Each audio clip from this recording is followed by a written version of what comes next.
네, 환영해 주셔서 감사합니다. 만나서 너무너무 반갑고 영광입니다. 딸 둘을 인천에서 키우고 있고요. 네, 근데 제 소개하려고 온 건 아니니까요. 바로 말씀으로 들어가도록 하겠습니다. 출애굽기 1장에서 2장까지를 읽어봤다라고 가정하고 오늘 말씀을 진행하겠습니다.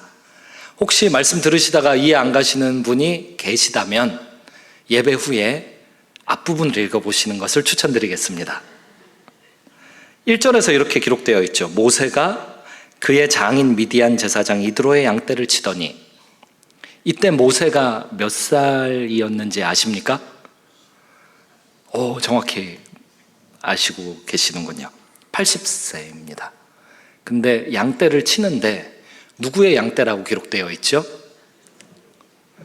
80 되도록 자기 재산이 없는 거예요. 80 되도록 장인어른 도와주면서 사는 거죠. 장인어른 돕고 있어요? 미디안에서요? 처가살이죠. 처가살이가 언제 시작됐죠? 몇 살 때? 처가살이를 몇 년 한 겁니까? 40년 처가살이를 했으면 장인의 양떼만 칠 것이 아니고 자기도 좀 뭔가 이루어 놨어야 되지 않을까요? 모세는 80 되도록 자기 노선이 불분명합니다. 이뤄놓은 게 없어요. 40년이 되도록 하나님이 왜 이집트에서 그렇게 역사하셨는지, 왜 죽을 인생을 건지셔서 그렇게 왕자로 40년이나 살게 하셨는지, 40년, 그 다음 40년은 또 이렇게 광야에서 도망자 생활을 살게 하셨는지, 모세가 그렇게 깊이 묵상을 안 했나 봐요. 뭔가 인생에서 하나님이 나한테 뭘 원하실까, 이런 깊은 묵상과 확신의 자리로 나가는 게 아직 없는 것 같아요. 나이 80에 처가살이 하고 있고 자기 재산 하나도 없고, 제가 만약에 이드로였다면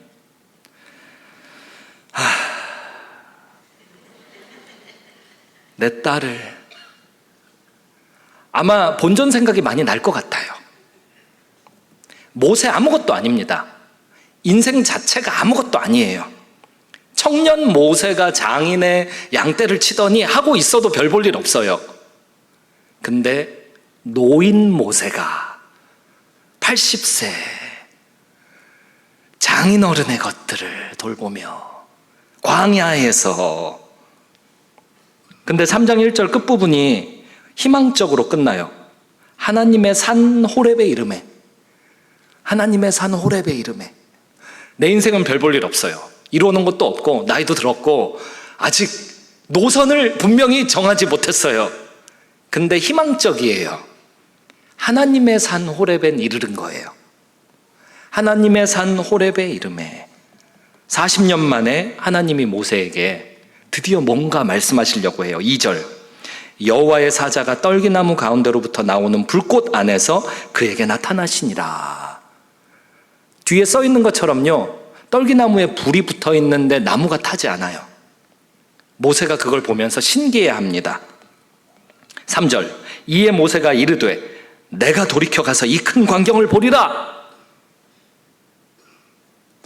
모세가 이 이후로 계속 자기 자신을 강조하는 표현이 나옵니다. 내가 뭐하리라, 내가 뭐하리라, 혹은 내가 뭘 못합니다, 내가 뭘 못합니다.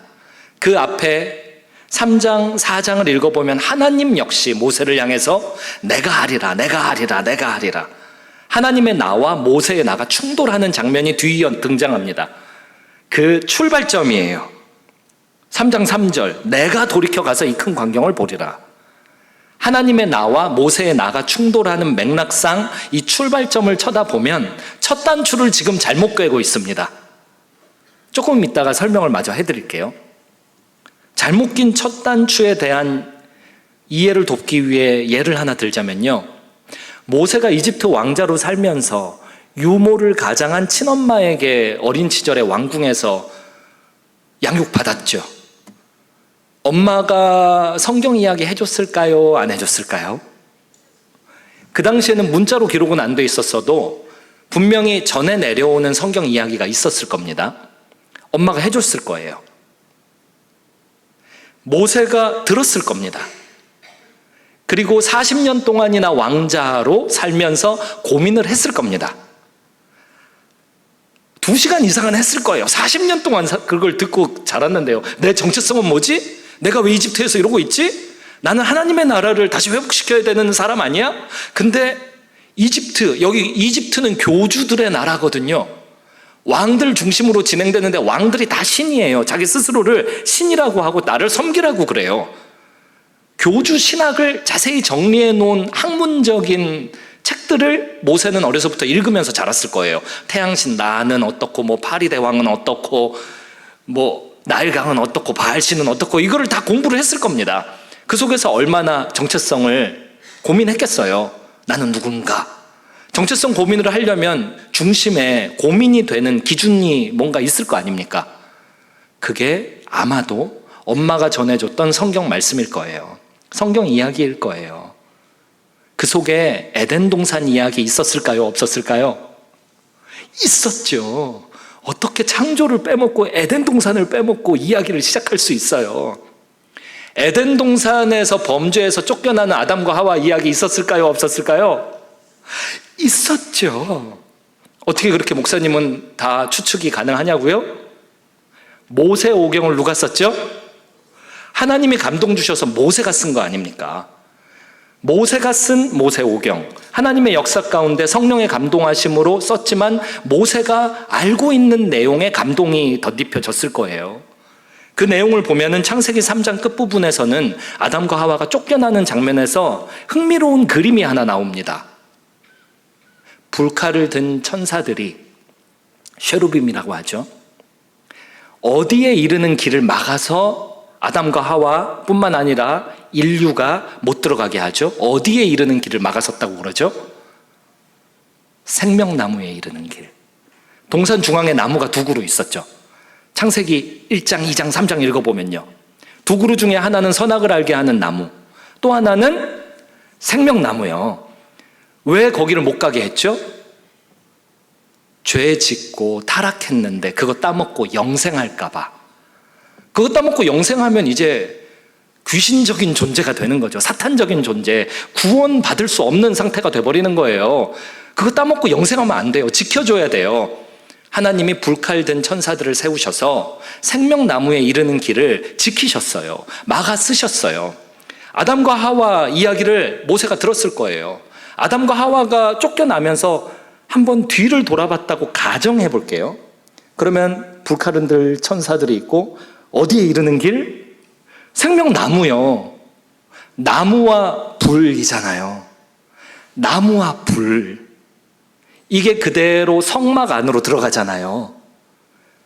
순금등잔, 순금등대, 그거 나무를 형상화해 놓은 거예요. 거기에 불을 붙여놓는 거죠. 에덴 동산의 이미지예요. 이게 성전 안에도 들어가는 거예요. 나중에 사도행전으로 넘어가게 되면 성령께서 임재하셨을 때 각 사람의 머리 위에 어떤 모양 같은 게 있었다고요? 네, 불이요, 불. 생명나무, 거기에 목각에 불이 중첩된 그림이 있죠. 이걸 모세가 만약에 40년 동안 장인어른과 함께 처가살이, 장인어른 재산 돌보면서 처가살이 하면서 묵상을 좀 했었더라면, 큐티를 했다면, 성경 통독을 좀 했다면, 예배를 드릴 때 딴 생각하지 않고 예배에 집중을 했다면, 그러면 이 그림 봤을 때 아마 소망을 크게 품었을 겁니다. 소망을 품게 되면 그 자리에는 뭐가 있냐면 내가 아니라 소망의 대상인 하나님에 대한 기대가 넘쳤을 겁니다. 불붙은 나무가 타서 사라지지 않아. 이게 뭐야? 이거는 있을 수 없는 일이잖아. 이런 일이 왜 있어? 나 어렸을 때 내가 계속 말씀 들은 거 묵상했었지. 그 말씀 창세기 3장 끝부분 불붙은 나무가 그거 아니야? 혹시 하나님이 나에게 뭐 말씀하시는 거 아니야? 에덴 동산이 재현되는 그 이미지 아니야? 하나님의 은혜가 있는, 하나님의 동행이 있는 그 사인 아니야? 하면서 생각을 할 수 있었을 거예요. 만약에 거기까지 생각을 했다면 3장 3절은 달라졌을 거예요. 이에 모세가 이르되 주여 이게 웬일입니까? 혹은 하나님 당신이십니까? 앞에 써 있잖아요. 하나님의 산 호렙.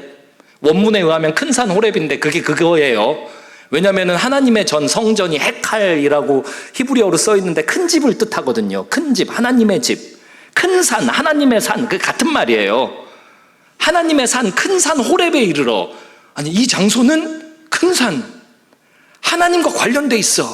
근데 거기서 내가 어렸을 때 들었던 말씀의 일부분이 현상으로 드러났어. 내가 이걸 보고 있어. 내가 뭘 보는 거야? 말씀이 눈앞에서 펼쳐지는 걸 보해. 하나님 당신이, 이런 표현이 나왔을 겁니다. 문제는 모세는 40년이나 광야에서 이렇게 살면서도 한 번도 이런 생각을 해보지 않았던 것 같아요. 그게 문제예요. 하나님 안 믿는 사람 없어요. 스님도 하나님을 믿어요. 무슬림도 하나님을 믿고요. 그리고 무신론자라고 스스로를 변호하며 주장하는 대부분의 사람들도 인생에 어려움이 생기면 자기도 모르는 사이에 무의식적으로 하늘에 계신 어떤 신적 존재를 향한 기대감을 품게 돼요. 교회 욕하는 사람들 있잖아요. 왜 욕하는지 알아요? 제가 교회 욕하는 사람들은 많이 봤어도 막 어떤 불교 사당을 욕한다든지 아니면 마호메트 믿는 그런 장소들, 템플들을 욕한다든지 이런 사람은 본 적이 없어요. 왜 그런지 알아요? 기대가 있잖아요. 기대.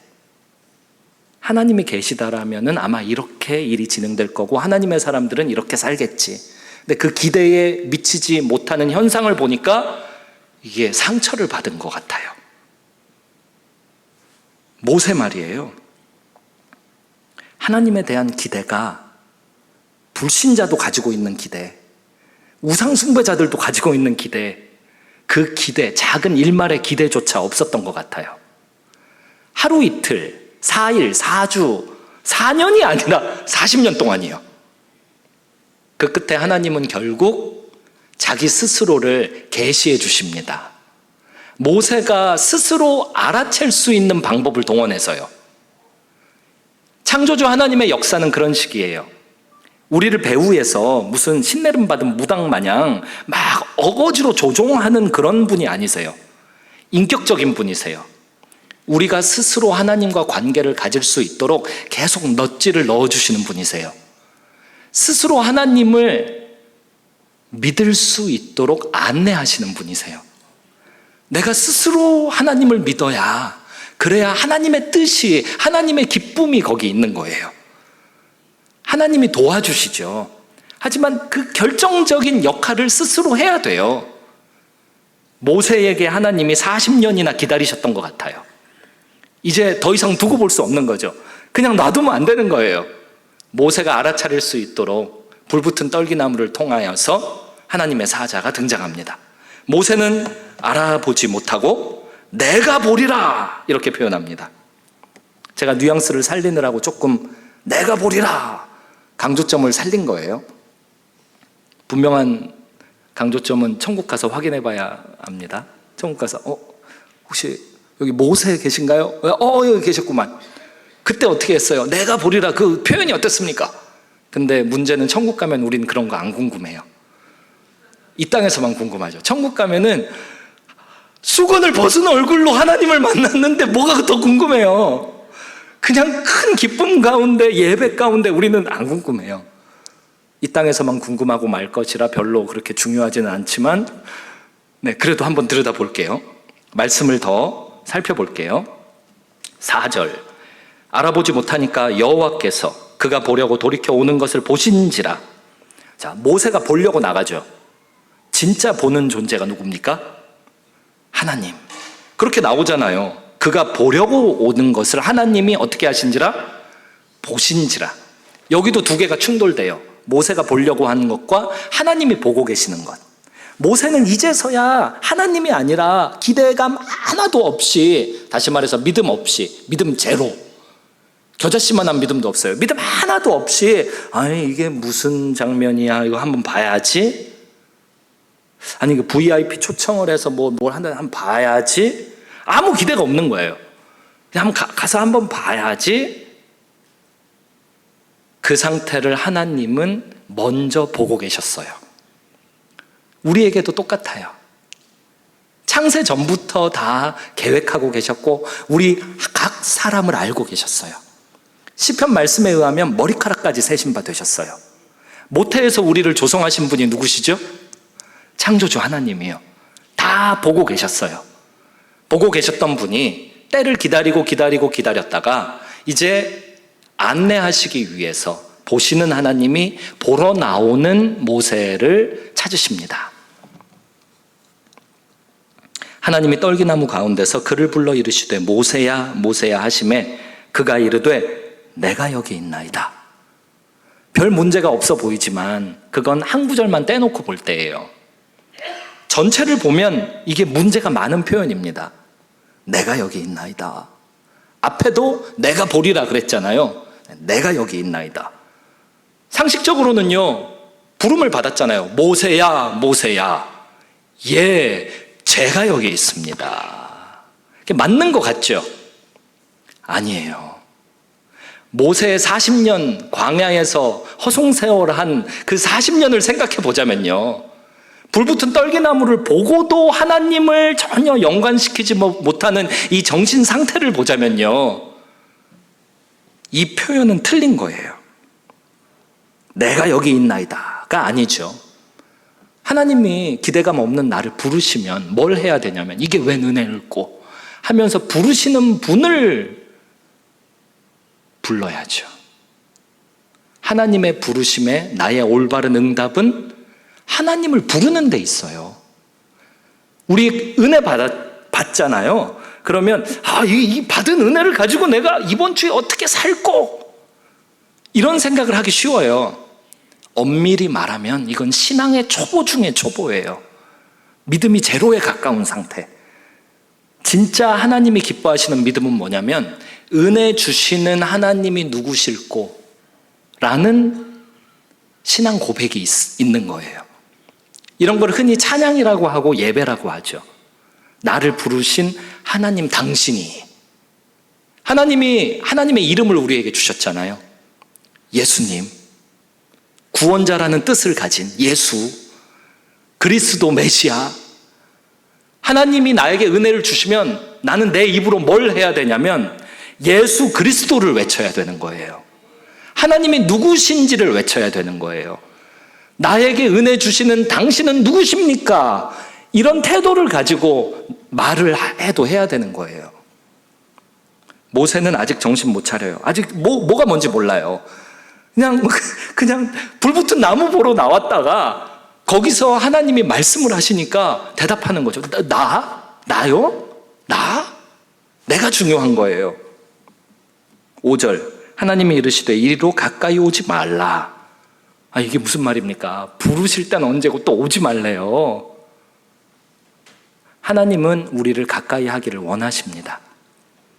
그런데 우리의 상태가 준비가 안 돼 있을 때는 가까이 가면 안 되는 거예요.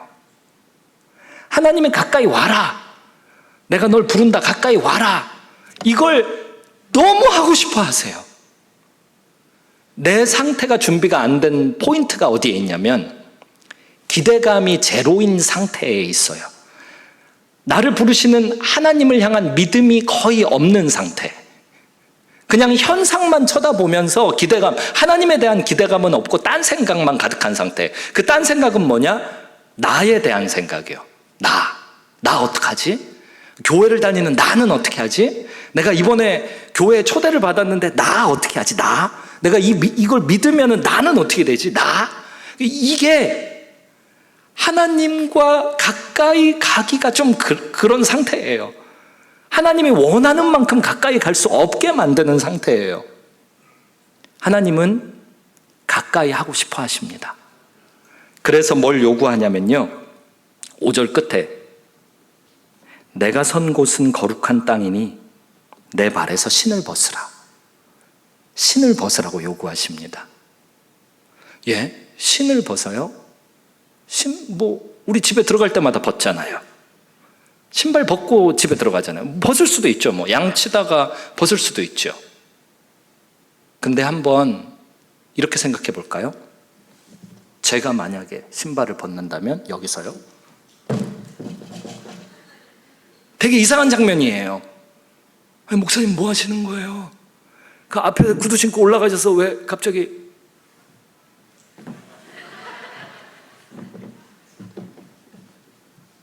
신발을 벗는 것에는 모세 시대에는 지금과는 비교가 안 되고 상상이 안 되는 특별한 의미가 있었어요. 이건 나에게는 아무것도 없고 나는 그냥 찐따입니다. 난 그냥 짐승만도 못하고 나는 그냥 미토콘드리아 같은 존재입니다.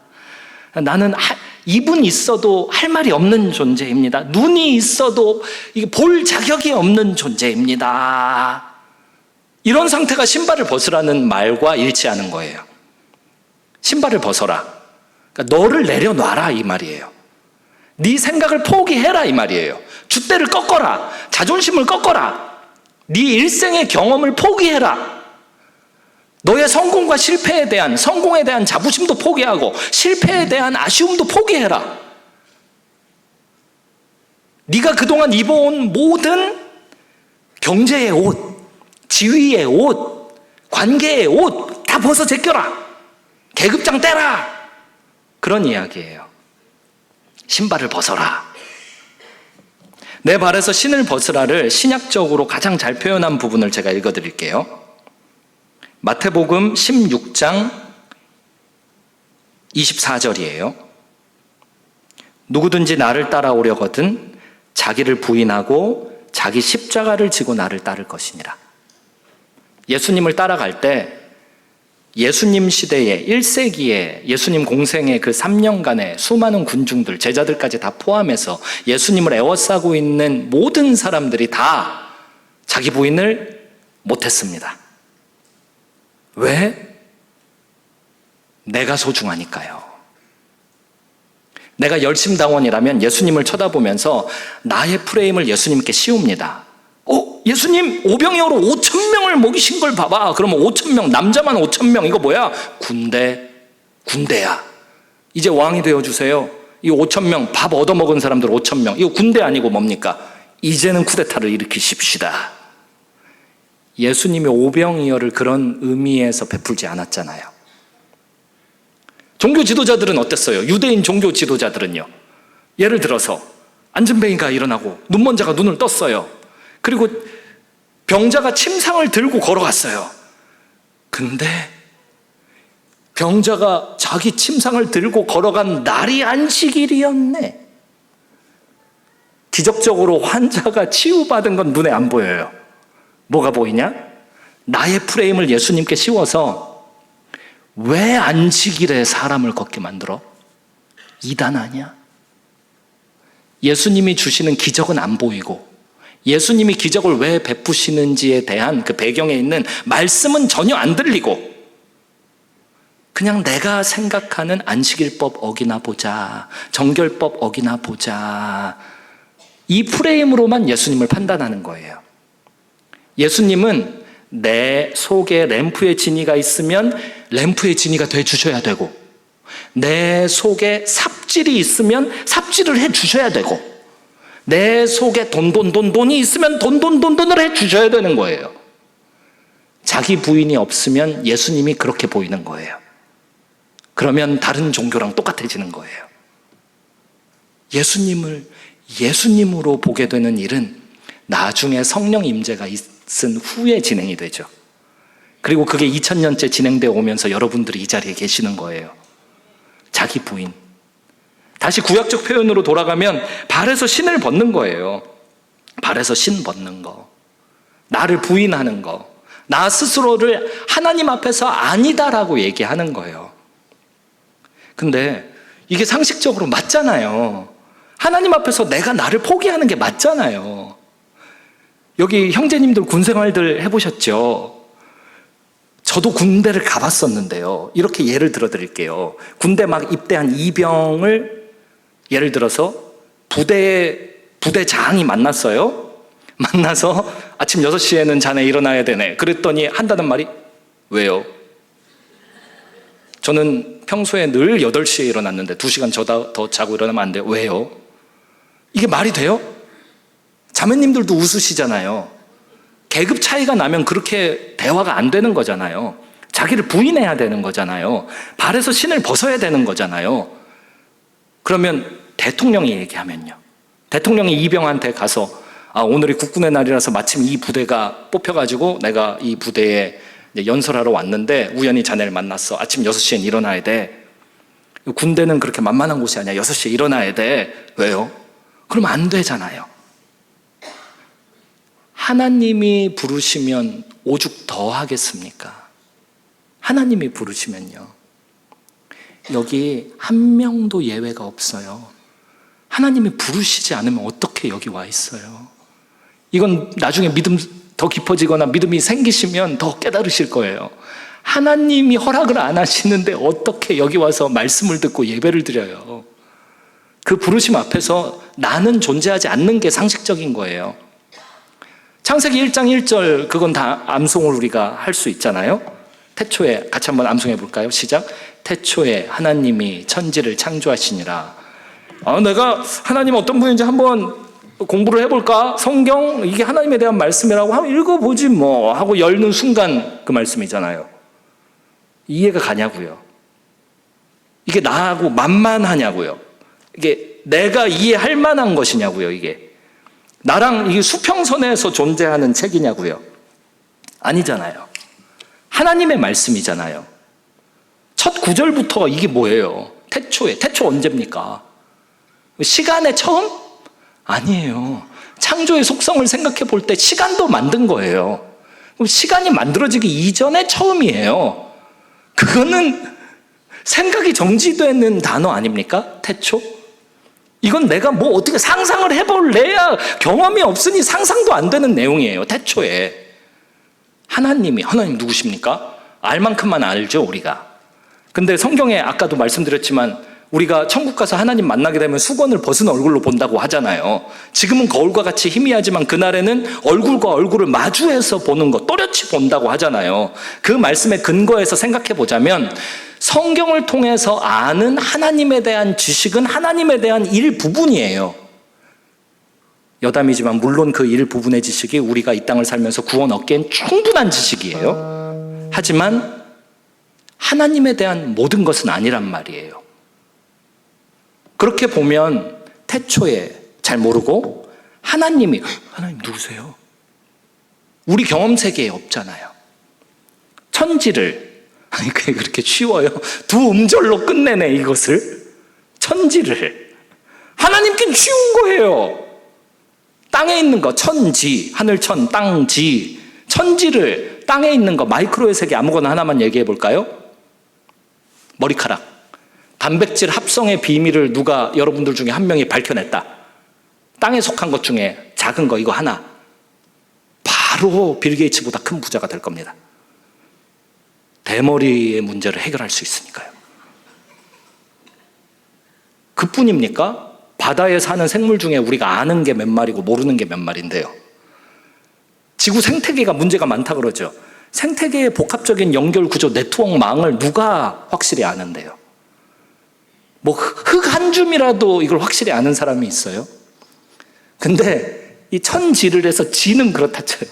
천으로 가면 이거는 더 확실해지죠. 아는 게 뭐가 있냐고요. 제가 대학교 1학년 때 문과생이라서, 지금은 문과이과가 없지만 제 때는 라떼는 있었습니다. 문과생이라서 이과생들이 뭘 공부하는지 늘 궁금하다가 대학교로 가가지고 청강을 들어간다고 들어간 게 하필 천문학 수업이었어요. 우주 물리학 수업이었어요. 근데 교수님이 우주의 크기에 대해서 말씀을 하고 계시더라고요.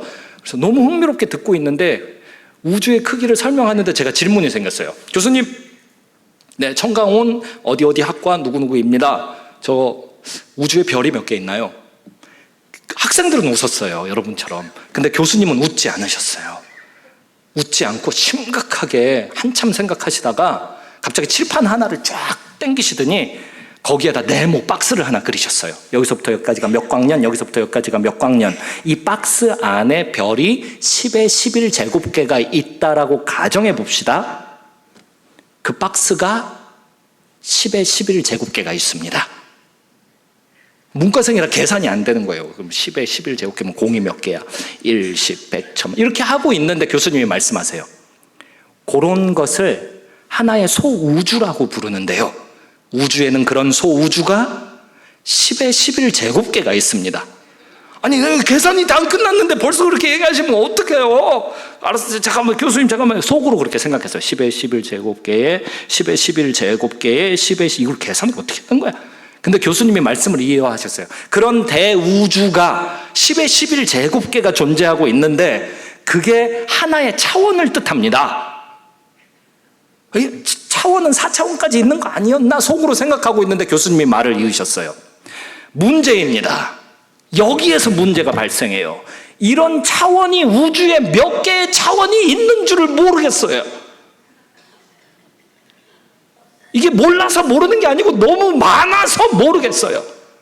물리적 관측 대상이 아닙니다. 이거는 그렇다고 철학적 개념도 아니에요. 수학적으로 계산할 수 있는 영역을 넘어서고요. 막 교수님이 흥분하시기 시작했어요. 우주에 별이 몇 개 있어요.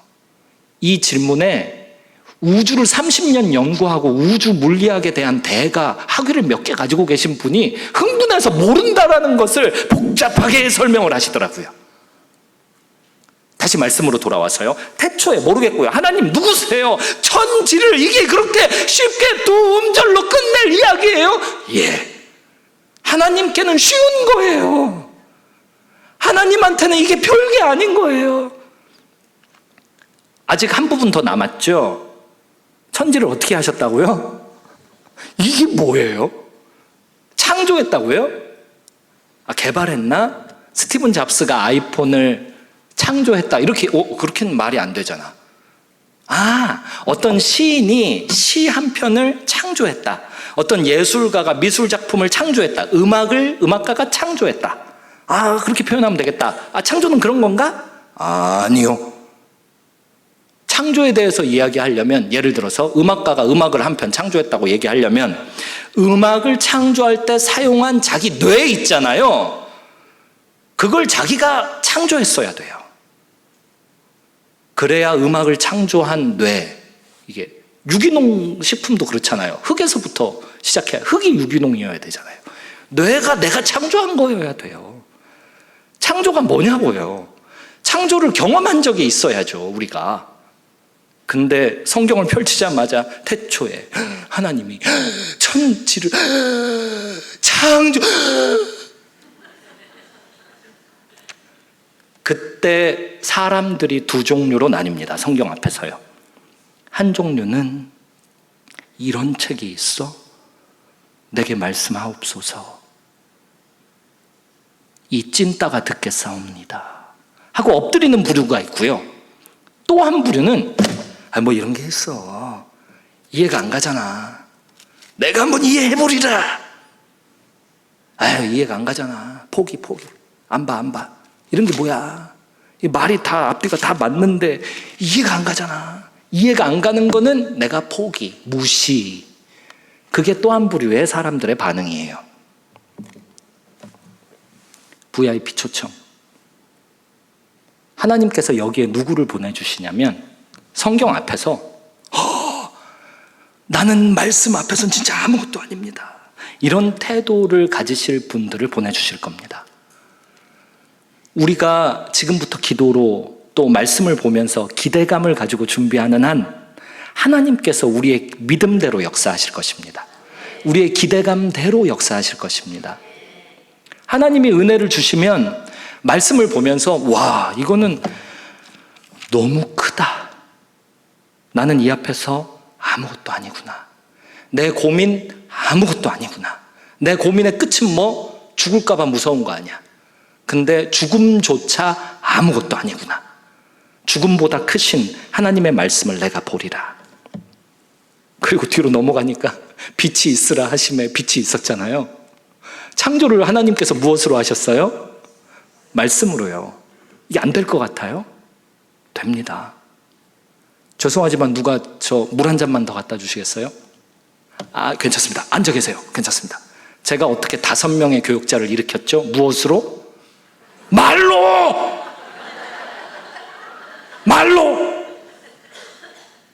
근데 하나님이 안 될까요? 하나님이 말로 못 만드실까요?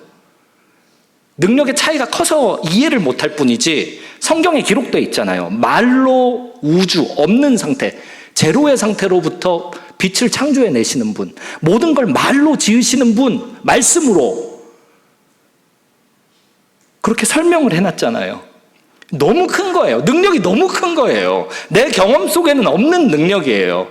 내가 경험하지 못한 능력이다 보니 상상이 안 가는 거예요. 그러니 하나님의 말씀이 등장하고 하나님의 계시가 등장하면 그 앞에서 나를 부인하고 내 신발을 벗는 게 맞습니까? 틀립니까? 이건 맞는 거예요. 가만히 있어야지 뭐 그 앞에서 저를 부르셨어. 저를요? 내가 뭐 대단한 일을 했나? 혹은 나를 왜 부르세요? 나는 아무것도 아닌데 왜 부르고 그러세요? 숨어버릴 테야, 거절할 테야, 이럴 필요도 없는 거예요. 나랑은 상관이 없는 거예요. 내가 어떻게 갖다 댈 수가 없는 거예요.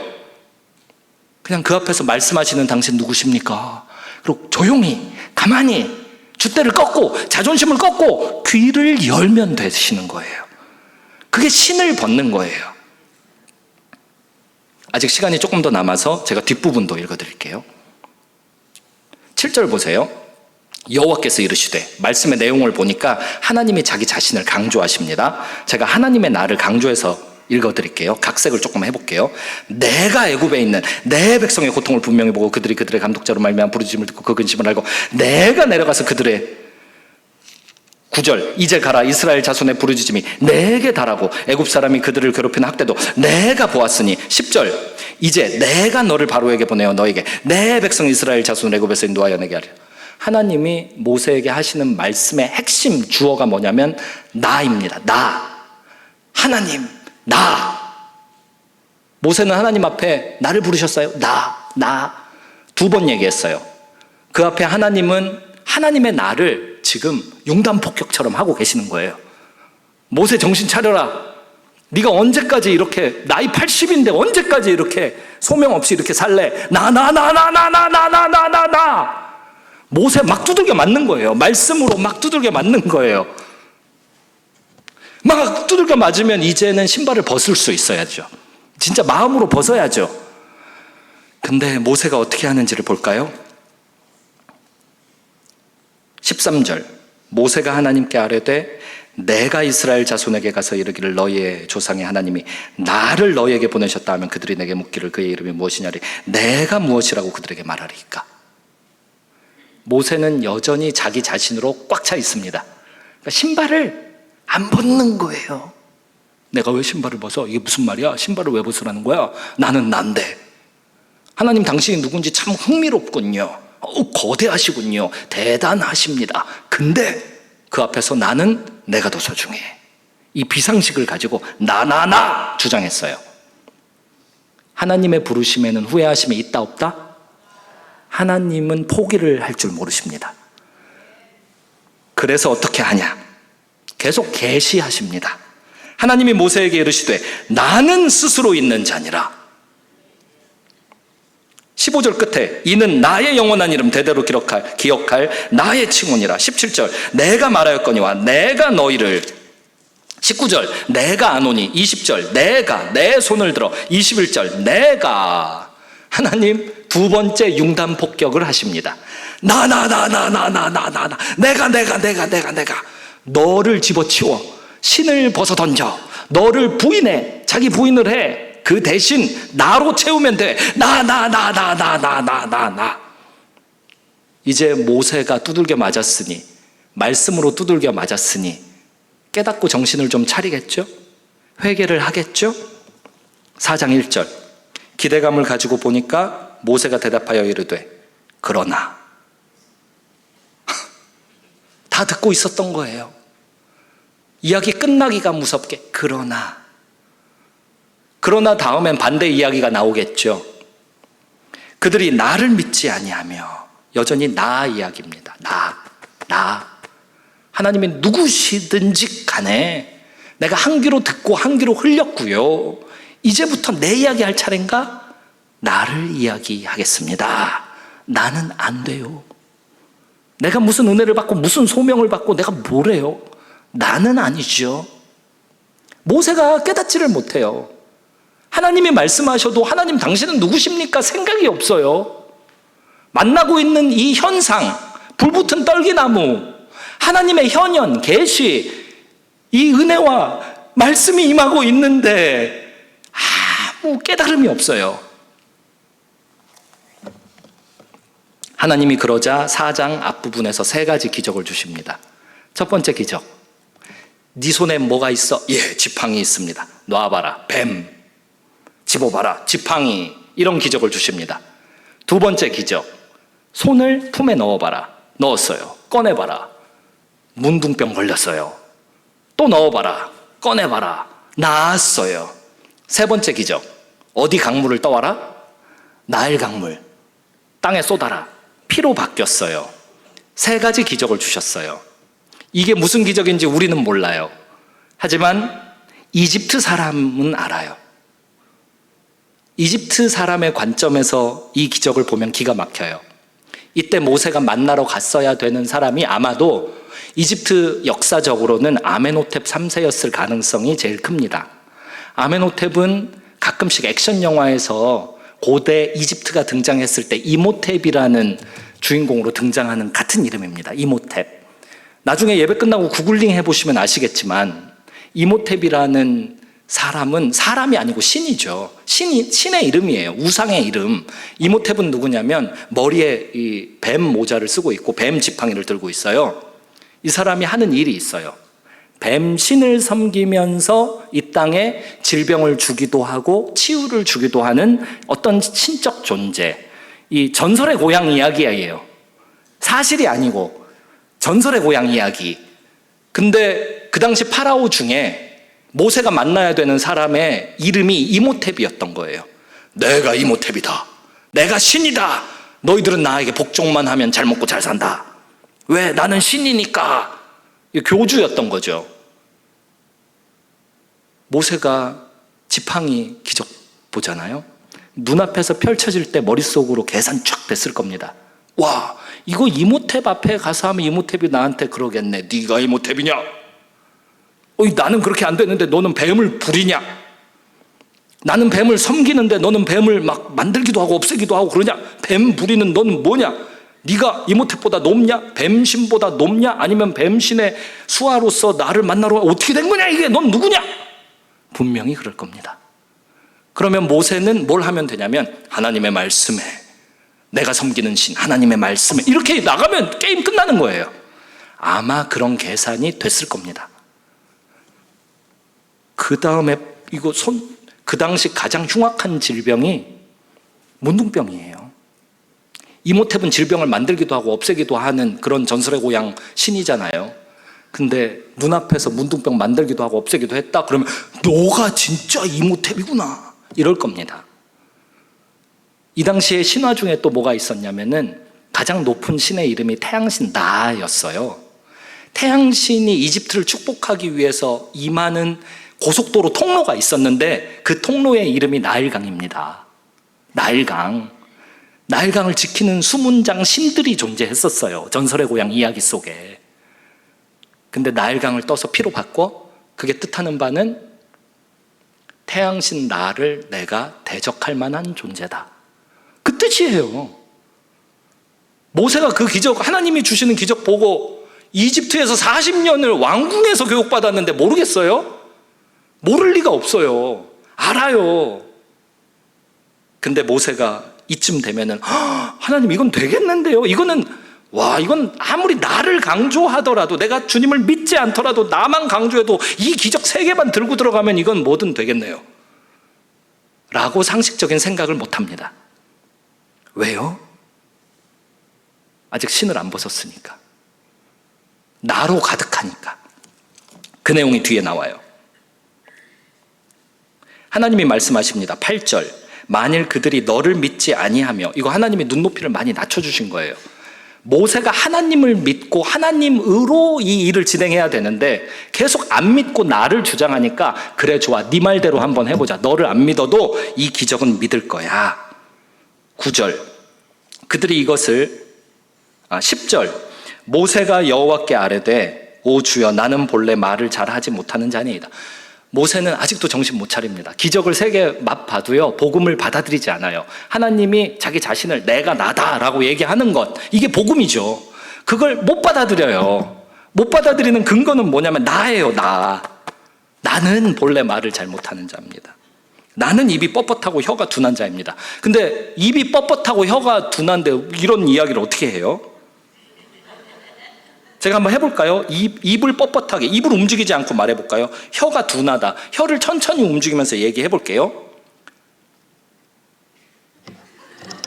주여, 나는 원래 말을 잘하지 못하는 자입니다. 주께서 저의 정에게 영영하신 후에도 역시 아니 이럴 리가 없잖아요. 모세가 변명입니다. 변명. 나는 못하겠다 이거야. 나. 주님 당신이 이 생각 없어요. 내가 나를 구원 못하겠다. 그러므로 나는 당신이 얘기하는 구원 안 받겠다 이거예요. 내가 80세 되도록 이 모양 이 꼴로 살았으니 나는 이 길로 살겠다.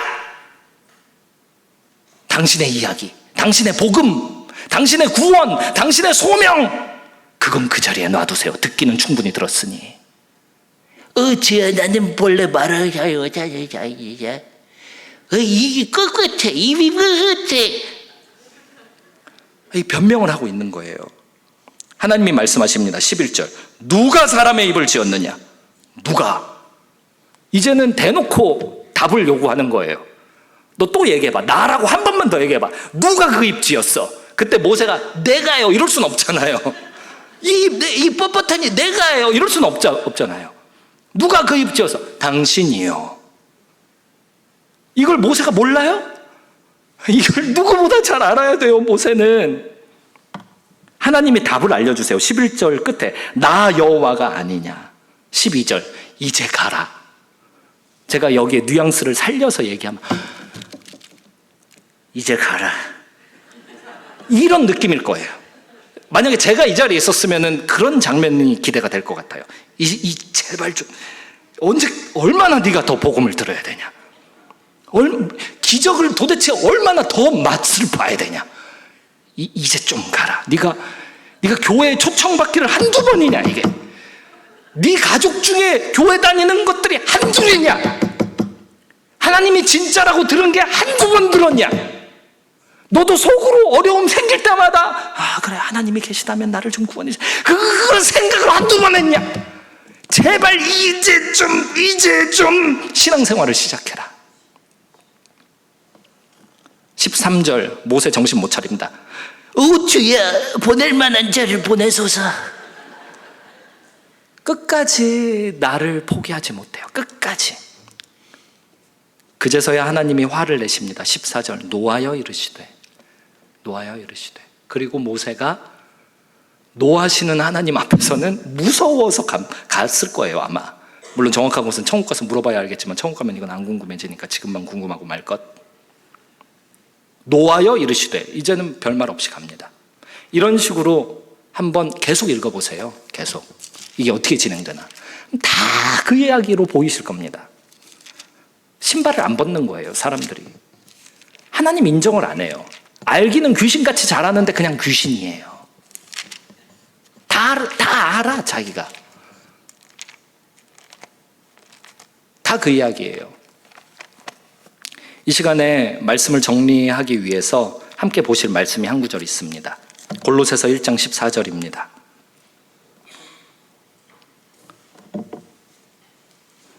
골로새서 1장 14절 신약성경 324페이지.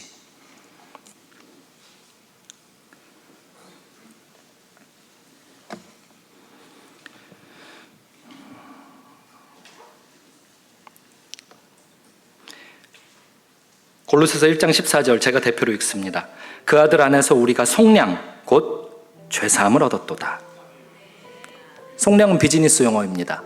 3,000원을 빌려주고 3,000원 받았다. 이거 속량 아니고 빚 갚는 거죠. 속량은 뭐냐? 3,000원을 빌려줬더니 너무 감사해서 10,000원으로 갚고 7,000원 거스름 돈 안 받았다. 이런 게 속량이에요.